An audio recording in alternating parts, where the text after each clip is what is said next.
Greetings and salutations to you all, ladies and gents, Kluger, again welcoming you back to another episode of Grim Dawn. Today is the level 50 or 51 update for the Chthonic Necromancer, which I've brought to you recently.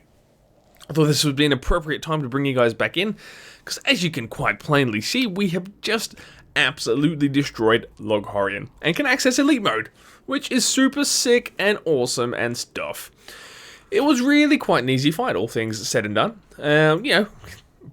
Our pets died a couple of times, no big deal, as was to be expected, and as happens in most places where you fight big, ugly bosses. Really just, in general, it happens. But look, I didn't really come close to death or anything like that. It went really quite easily, which is really awesome.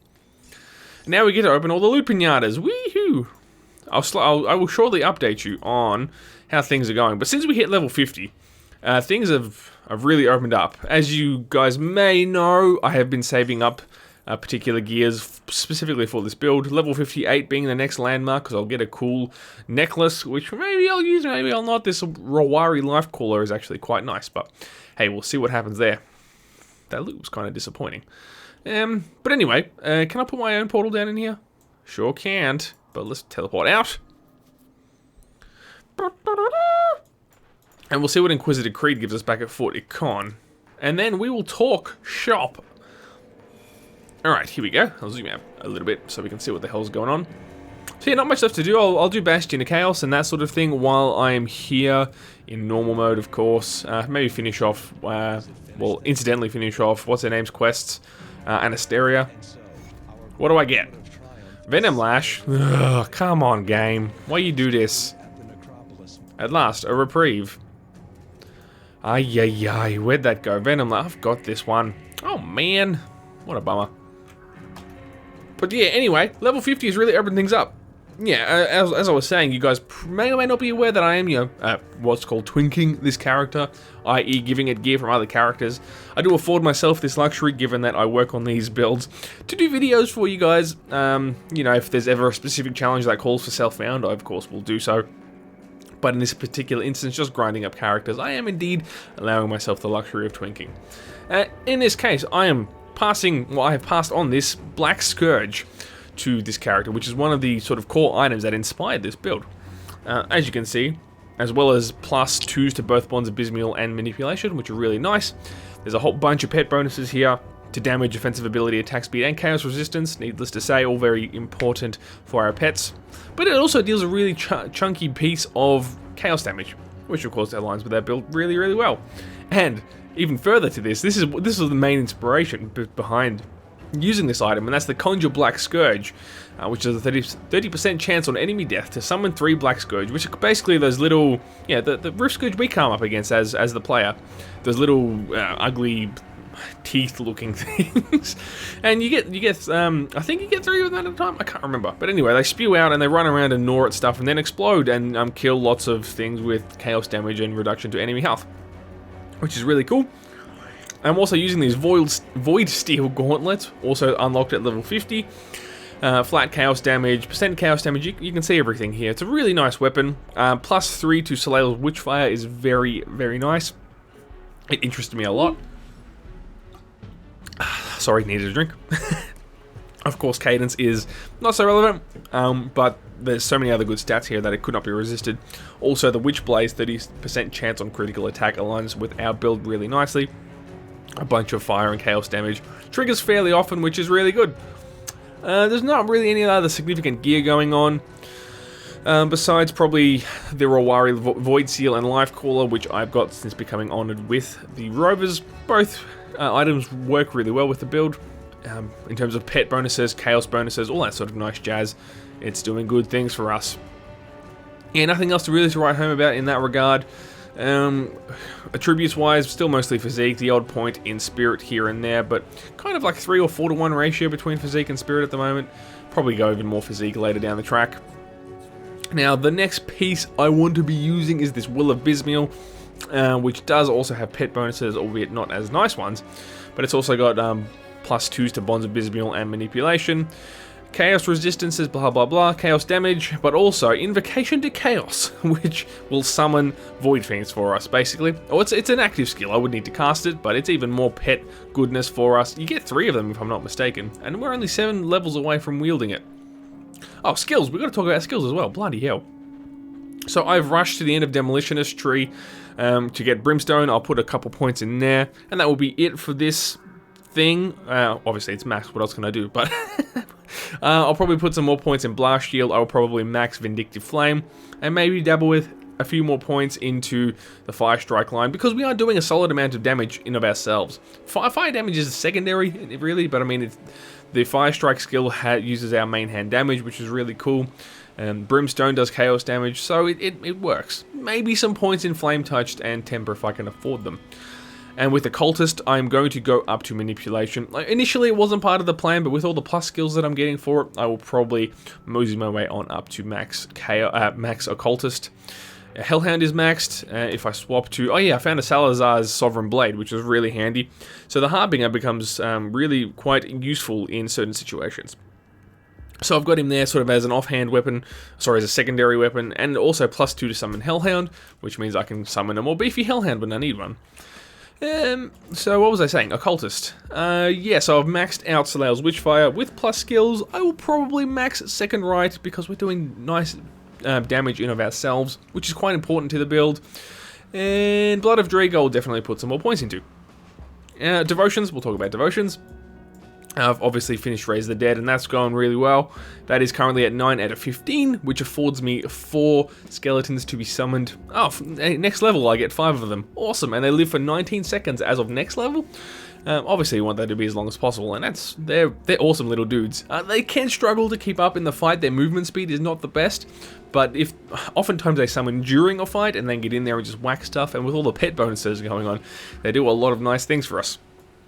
Now I put 3 points into Hawk to give me some this stuff, Eldritch points, so that unlocked Bismeal's Bonds for me, which is just a bunch of really nice pet buffs, as well as a few buffs for ourselves. Gives us Bismeal's Command, which is 20% chance on attack to summon another Hound to our call, and he pops around and just does some nice damage for us. I may also go and put some points into Soleil's Witchblade, because that gives us some really nice damage as well. Very, very, very tempting. It's got Eldritch Fire on it too. Aha! That's cool. And I can put it on pets. Woo! Cool beans. So I'll look into that. But also I've got to think about some defensive buffs. I've gone pretty full out offense here. What I'm thinking is putting a point into Ascendant. I got it right. So I can at least get into something like Empty Throne. Rowan's Crown maybe gives us some defensive stuff. Elemental Resistance, not so much though. But anyway, maybe I'll do that. Maybe, of course, I can put a point into Order as well, because then I can get something like Dryad.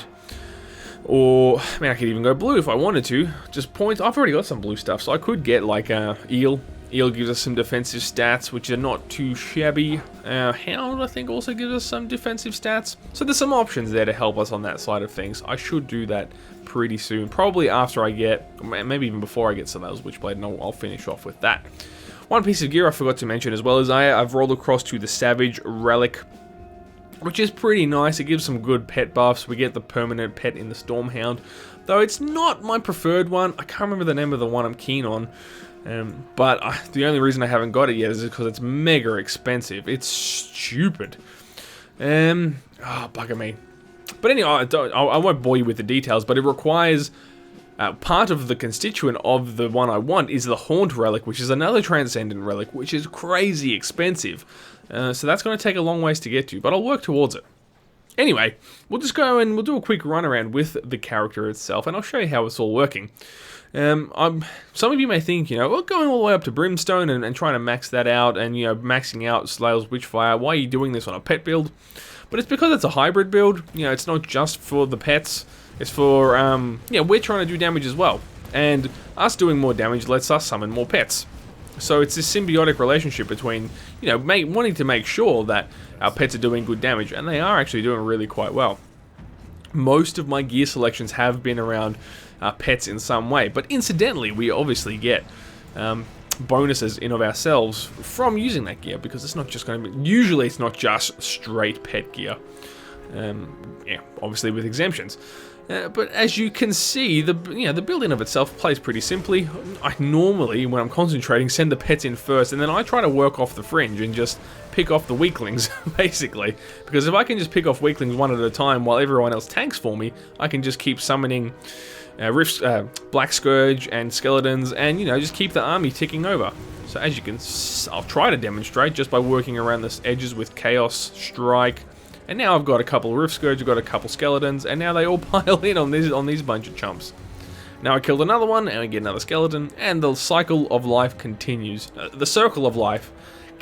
Excuse me, get that Lion King reference sorted, mate.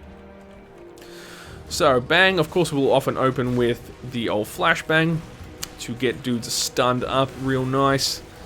There you go. That dude died really nice and quick. Shabam. Look at all these dudes. Actually, I got one skeleton in there. Not a complete line. Give me that ectoplasm.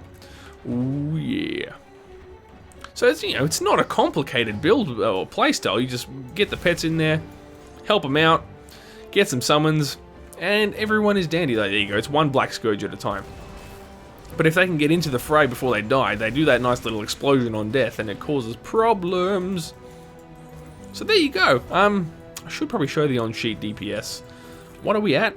4.1k, which is not shabby in my eyes for this level. So Fire Strike's doing 1.5 to 2.1k per hit. Which is pretty nice, man. I am not mad about that at all. See, now sometimes I will foray ahead and try and get some dudes summoned in advance. There we go. Look at all these chumps.